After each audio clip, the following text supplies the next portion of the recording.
Et en rapport avec Jamel Debbouze, un jour, tu reçois un appel téléphonique qui va profondément t'affecter. C'est pas lui directement. C'est lui n'avait rien à voir avec ça. L'appel téléphonique, hein, j'ai Ouais, l'appel parlé. téléphonique, c'est pas lui, mais Oui, c'est lié à mon expérience avec lui.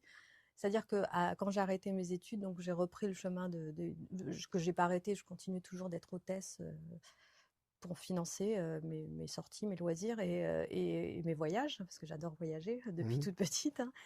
Et j'ai quand même envoyé mon CV à plusieurs boîtes de prod de spectacles parce que j'avais envie de retourner là-dedans. Je me suis dit pourquoi pas être un poste d'assistante pour démarrer, pour découvrir vraiment la production de spectacles. tu l'aurais fait de manière plus professionnelle en plus. Voilà, c'est ça. Là, c'était semi-professionnel, on va Oui, dire.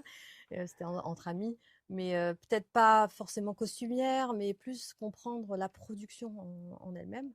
Et j'avais envoyé des CV pour être assistante de prod. Et là, je reçois un appel d'une personne qui travaillait dans la nouvelle boîte de prod de Jamel et qui m'a dit d'arrêter de mettre son nom dans mon CV. Et je lui ai dit, mais si, j'ai travaillé avec lui. Elle me dit, non, non, non, c'est pas parce que tu viens de Trappes que tu as travaillé avec lui.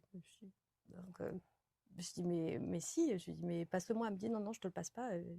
Et elle me fait croire que c'est lui qui avait dit ça, alors que c'est pas vrai. Et après, je reçois.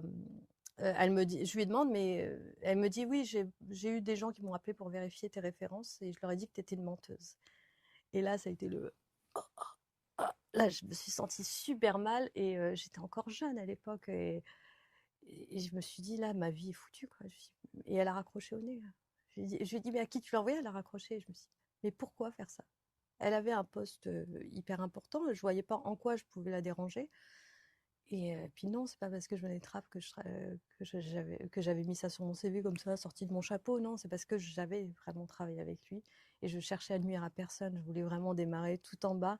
Et là, je me suis sentie au fond du trou. Je me suis dit vraiment, là, la vie, elle est foutue.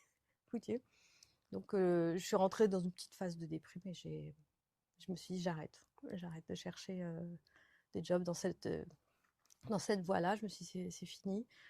Et puis, je me suis prise en main après. Je me suis dit, il faut faire autre chose.